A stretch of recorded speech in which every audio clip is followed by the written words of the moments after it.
বর্ধমান বিশ্ববিদ্যালয় এবং কৃষ্ণসার উৎসব কমিটির যৌথ উদ্যোগে ফুল মেলা 2025 ব্যবস্থাপনায় কৃষ্ণসার উৎসব, কৃষি, শিল্প, চিত্র, পুষ্প সব মিলিয়ে জমজমাট মেলা কৃষ্ণসার উৎসব 2025।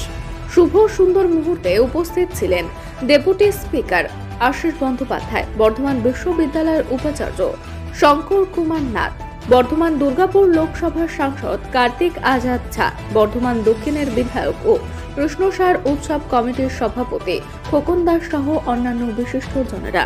প্রতি বছরের ন্যায় এবারও 10 দিন ব্যাপী এই উৎসব তথা মেলা অনুষ্ঠিত হবে। এর পাশাপাশি প্রতিদিনই মূল মঞ্চে সঙ্গীত, নৃত্য, আবৃত্তি উপস্থাপন হবে।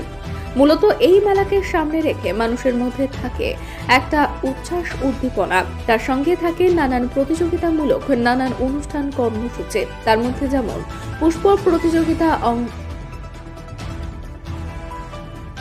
তার সঙ্গে থাকে নানান প্রতিযোগিতামূলক নানান অনুষ্ঠান, কর্মসূচি। তার মধ্যে যেমন পুষ্প প্রতিযোগিতা, অঙ্কন প্রতিযোগিতা, সাংস্কৃতিক প্রতিযোগিতা সহ অন্যান্য বিষয়বস্তু নিয়ে থাকে এখানে প্রতিযোগিতা।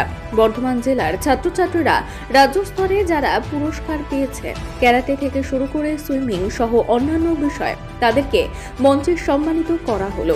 কার্যত আজকের মহতী শুভ উদ্বোধনের পর কৃষ্ণসার উৎসব প্রাঙ্গণে জমজমাট ভিড় দেখা গেল। একটা ফুল মেলা কি বলবেন, কেমন ফুল মেলা? এত দেরি করে এই যে ফুল মেলা সম্পর্কে তো বলার কিছু নেই। মানুষের যে আবেগ, সে আবেগের পরিষ্কার একটা পরিচয় এখানে পাওয়া যায়।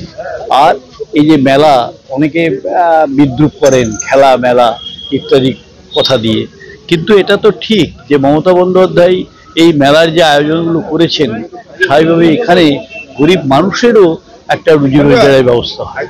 শুধু এটাই নয়, এবং মেলা যেমন আমাদের, মানে আমি বলেছি দুটো আমাদের খিদে থাকে, একটা হচ্ছে পেটের খিদে, আর একটা হচ্ছে মনের খিদে। এই মনের খিদে মেটাবার জন্য কিন্তু মেলার অত্যন্ত প্রয়োজন আছে। अच्छा, इस तरह का मेला जो होता है, यहाँ पर फूल भी मिलता है और मेला में सब कुछ मिलता है। एक तरफ आदमी मेला में आ रहा है, फूल का मेला देख रहा है, खाने पीने की व्यवस्था, कपड़ा लता का व्यवस्था, पलंग, खटिया, सब कुछ मिल रहा है। इस तरह से मेला क्या बोलेंगे? देखिए, ये मेले का जो एक कॉन्सेप्ट है वो आज का नहीं है, वो सदियों पुराना है। पहले लोग मेला में मिलते थे, अलग अलग अपने घर में सामान जो बनाते थे वो लाते थे, आदान प्रदान होता था। उस जमाने में पैसा ऐसा नहीं चलता था, उसको बार्टर सिस्टम बोलते थे। उसके बाद मेला का और स्वरूप बदला तो मेला में लोग आने लगे, फूल सब्जी सब उगने लगा, इस तरीके से स्वरूप बनता रहा। और यह मेला समाज को एक साथ जोड़ता है।